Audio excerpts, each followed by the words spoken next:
અને એની સામે આજે અમે એની માનહાનિનો દાવો પણ એની સામે હું મૂકું છું. નિરંજન ઉપર પણ એસીબીમાં લાંચ રૂશ્વતની અંદર કોઈ પોલીસ અધિકારીના નામ પર હાઈવાવાળા પાસેથી પૈસા ઉઘરાવતો હતો એની ફરિયાદ થયેલી છે અને એ કોર્ટની અંદર છે. પરીક્ષા આપતો તો કોલેજ કાળથી જ એની અંદર પણ એને એની જગ્યા પર બીજાને બેસાડ્યો હતો. એટલે આ એક ચોર પ્રવૃત્તિનો માણસ છે અને ચોર મચાએ શોર એ પ્રમાણે પોતાની સસ્તી પ્રસિદ્ધિ મેળવવા માટે અને જે રીતના પોલીસની કાર્યવાહી થઈ અને પોલીસે એના ભાઈને પકડ્યો એટલે એનો મુદ્દો ડાયવર્ટ કરવા માટે એને મારી પર ને મારા પાર્ટીના આગેવાનો પર જે આક્ષેપો મૂક્યા છે એ પાયા વિહોણા છે. આજે પોલીસ સ્ટેશનમાં પણ એની વિરુદ્ધમાં અમે ફરિયાદ આપવાના છે.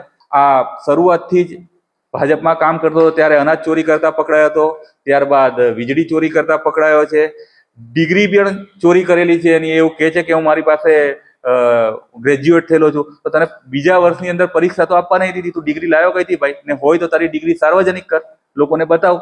તું કયા મોડે અમારી પર આક્ષેપ કરે? ને તારે અમારી પર આક્ષેપ કરવા હોય તો પ્રમાણ આપવું પડશે ભાઈ, કે અમે અમારા સાંસદ માટે આક્ષેપ કર્યો કે એમને પૈસા લીધા તો એનું પ્રમાણ આપ. મેં દારૂની ગાડીનું પાયલોટિંગ કર્યું તો એનું પ્રમાણ આપ. આ મીડિયાના માધ્યમથી આ વાત મારે કરવી પડે છે ને એના દરેક વસ્તુના મારી પાસે પ્રમાણ છે. એના અમે કાગળિયા ડોક્યુમેન્ટ લઈને બેઠા છે. તારી પાસે અમારા વિરોધમાં પ્રમાણ હોય તો તું લઈને બેસ, બોલાય અમને, અમે તારી જોડે ડિબેટ કરવા માટે તૈયાર છે. હું પોતે આ મીડિયાની સામે કહું છું કે જો આની સામે પ્રશાસન નહીં એક્શન લે તો અમે આની સામે ઉપવાસ આંદોલન પણ કરીશું.